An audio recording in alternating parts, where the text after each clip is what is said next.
Hello everyone, I'm Wendell Jones and welcome to this edition of our program Jones and Company. On this program we examine the national issues of the Bahamas. A whole lot of young people are interested in political office in our country, and indeed many of them have been working with the Progressive Liberal Party, the Free National Movement and the DNA, and they are quite enthusiastic about government and politics in the Bahamas.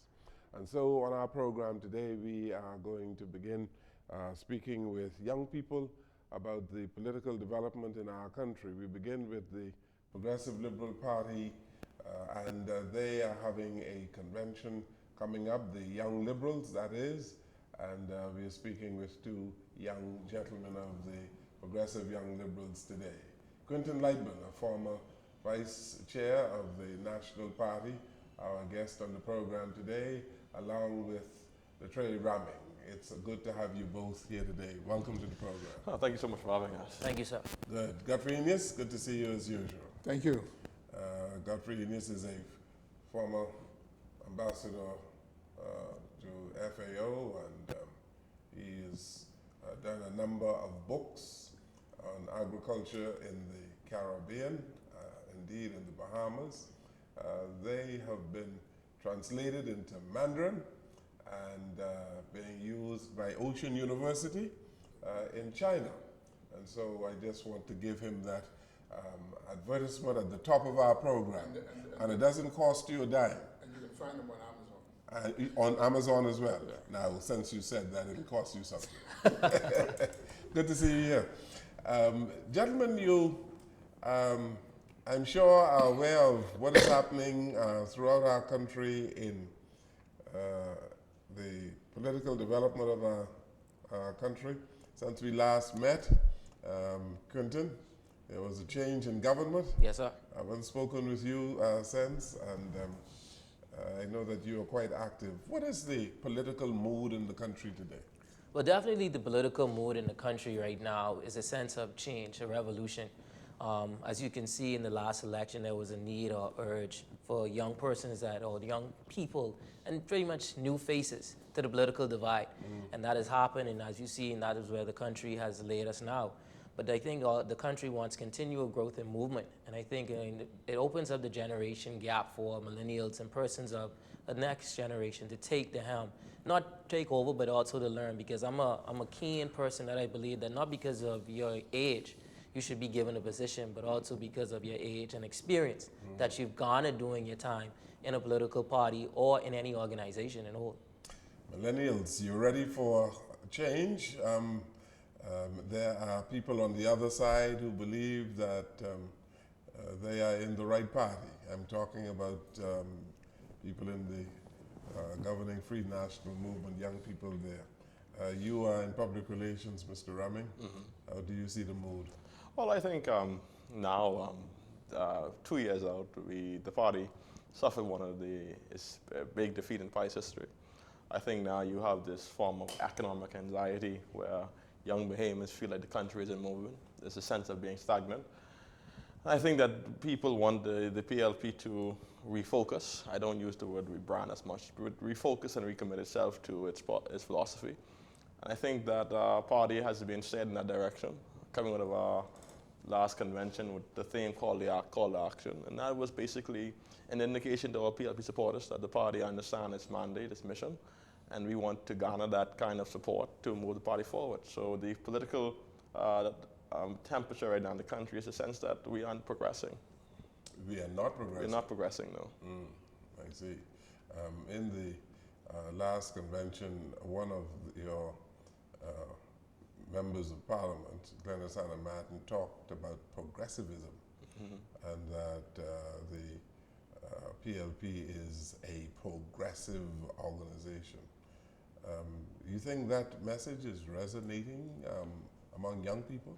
I definitely think that the message is resonating. The Progressive Liberal Party has put together a dynamic, fresh face of faces in terms of their leadership team. We have a young, dynamic deputy chair by the name of Robin Lyons. We have totally young millennial persons at national vice chairmanship level.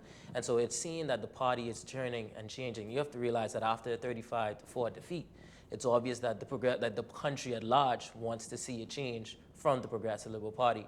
And the Progressive Liberal Party has taken those steps to ensure that new persons, or not just young, but new faces, are now brought to the helm and brought to the forefront to take the party to a new level. And then building off what Quinton said in the last defeat, we had to interpret what that message was to us as an organization, what the people wanted from us, what they were trying to explain. And there was a part of us that feel that the FNM had it. They exploited the mood of the country by planting lies or propaganda. But I think people had a fatigue. I think that the former Prime Minister was committed in his philosophy, but there was a fatigue of leadership. And I think that an example required the PLP to respond to that. And how do we enthuse the party with new leadership and blending that with old? Gentlemen, generally in the Bahamas, voters vote against the government. Why should voters vote for the PLP? Well, I think going into this election, the party is committed not to winning by default. We believe that we're going to put forth a vision that's going to be inclusive, that's going to speak to the development of our family islands, that's going to speak to expanding the economy, that's going to speak to the development of new industries. I think that if people could find a political organization that they could see themselves advancing in, I think that the PLP have a competitive edge by simply running a campaign that focuses on putting a pathway forward for Bahamians to succeed. You know, Go ahead, Keith. one of the things I see, gentlemen, is that governments need to work for the people. Let me tell you why. It is extremely difficult for a young person to get a loan. What sort of programs you can put in place to rectify that situation? You see, when they came back to the Bahamas during the Quinton era, all right, during the Quinton era, in 68, 69, we had a construction boom, all right? We had a lot of small contractors. You could get a home, a young fella could get a home, all right? That seems to be like climbing Mount Everest to get a loan, right? Those are the kind of things that I'm talking about that governments need to work for the people. Well, I agree. See, and you spoke about it. Back when you returned home, there was like a social revolution. Nowadays, we're in a country where we have to have an economic revolution for our country and for our citizens. As you said, I work in the financial industry, and it's a higher and it's a demand and tax on a lot of young Bahamians to buy, first of all, a property, to qualify, to just have a piece of this rock. And I think that is something definitely that the Progressive Liberal Party will be looking at to maneuver and ensure that persons can empower themselves through a financial and economic standpoint. Because I think that is the concern of a lot of Bahamians now, in terms of minimum wage, in terms of whatever they're able to succeed or get. And I think that is going to be the key point for millennials. That is what millennials are looking at. Remember, like you said, you came home in the 68, 69. You were enthused that you wanted to come home. We're suffering a brain drain in our country where a lot of our top or good young persons are deciding to stay to Canada and China and the US because they feel as if that they're going to be stagnated or they're not going to be able to attain their highest potential. And I think the economic revolution is the standpoint and should be the pillar and will be the pillar in which the Progressive Liberal Party will put its mandate for in 2022. Are you educated for the Bahamas or for the world? I hear the complaint about people not coming home or staying away. But there are a whole lot of young people who believe that they're being educated for the world. Bahamas is too small. The Bahamas is too small. There's a saturation of almost everything. Well, some persons may feel that view, but the thing is, being a hub, I've always been taught and was raised that the Bahamas is home. Mm-hmm. And if you decide not to come home and build your country, there's not going to be an improvement on it. So I look at it as we are all prepared for the world. We go to international universities. We come home, but we can ensure that we can take ideas, experiences that we've learned from away or wherever, and implement them back here in the Bahamas to propel our country. As much we are still a developing country, which implies, and I tell young persons all the time, that there's mass opportunities for us to continue to develop and become successful in our own country. But I think keep in mind as well, it's not a disadvantage to have young people living abroad. When you look at Chairman Mao of China, and before the revolution, he had this view where he said to Chinese nationals, go abroad and bring us back the shoe side that fit China. And the thinking behind it was that let's see what the Japanese are doing, let's see what the Koreans are doing, and bring it back and see what could be applicable to our development. So I believe that Bahamians should go abroad. I think that we should exceed in different emerging markets, and we apply what those countries doing as best as we can in the Bahamas. Yes, because you've been in China, haven't you? Yes, I have. And you've been promoting tourism, and economic development from China.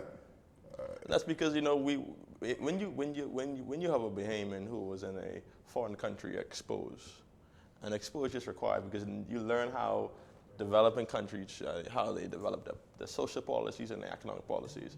For example, being in the tourism industry, you have these huge multi-billion-dollar resorts, and we want Bahamians to be able to succeed at the highest level. And because you're dealing with foreign customers and foreign clients, they prefer people who have global experience, because now you know how to deal with the people from Dubai, Japan, China, and you have a global blend.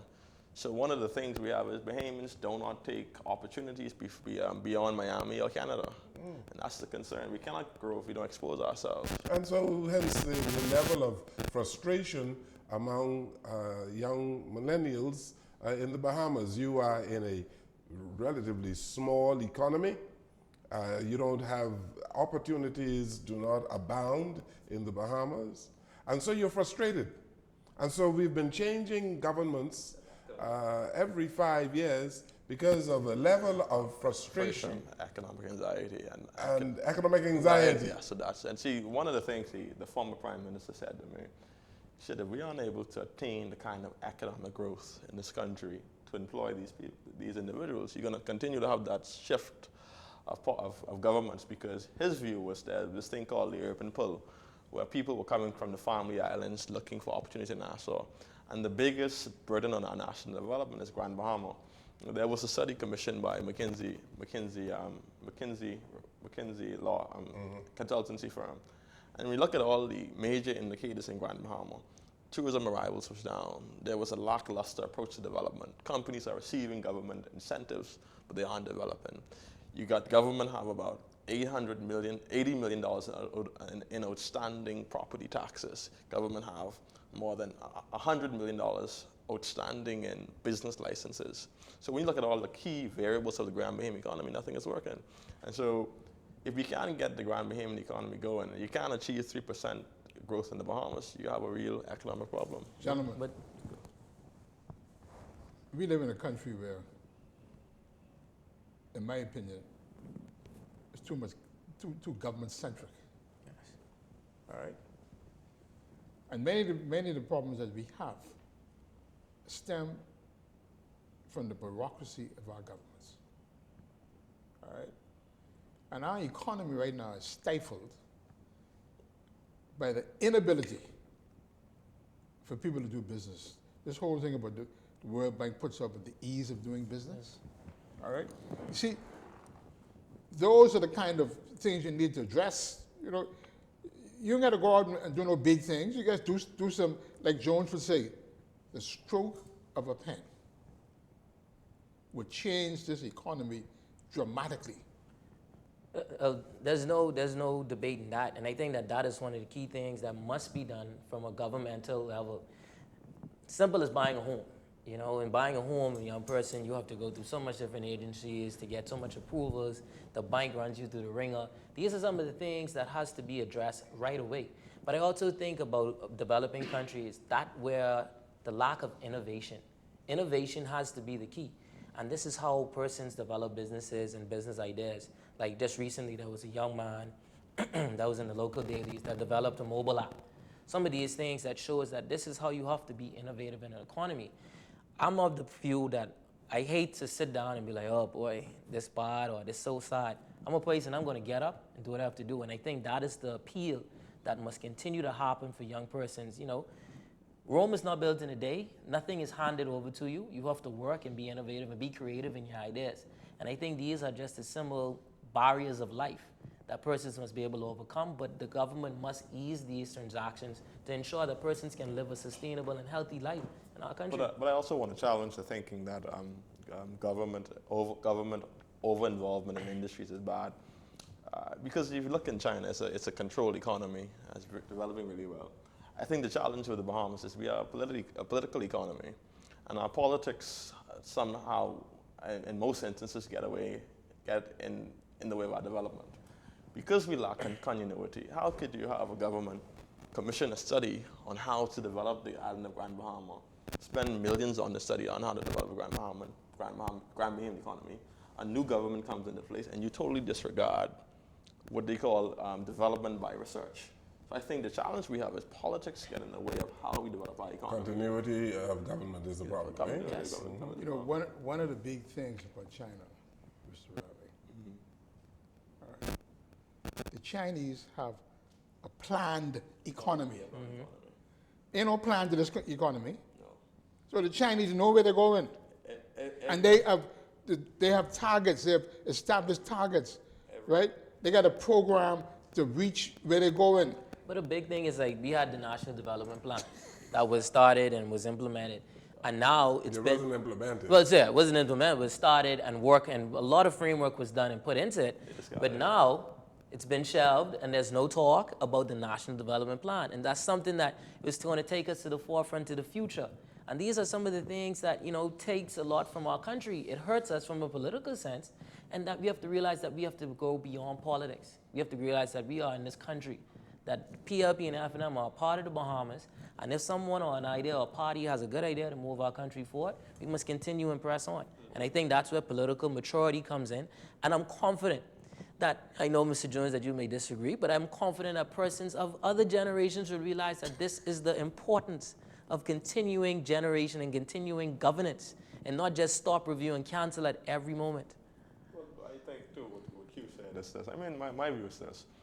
If we can't achieve 3% growth, you will continue to have economic anxiety. Yes, that 1%, that 1.5%, that 2%, you're not making any movement.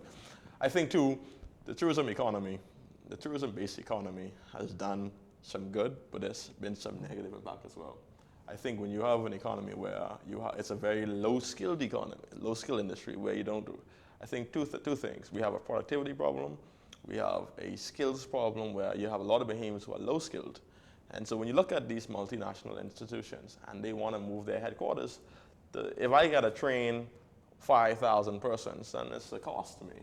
If I go to Jamaica, if I go to Barbados, and they have a highly skilled labor force, I'm going to move my company there. So we have to find, okay, how do we expand our economy outside of the tourism industry, and how do we create a educational economy where people invest in the Bahamas because we have the smartest labor force. We don't make anything, so we have to be able to produce citizens who are really educated, who are really innovative, like you said, where people want to invest in it. Okay, we're going to pick that up, but let's take a break here. Our program is Jones and Company. Quinton, Lightbourne, and Latrae Rahming are our guests on the program today. We'll come right back.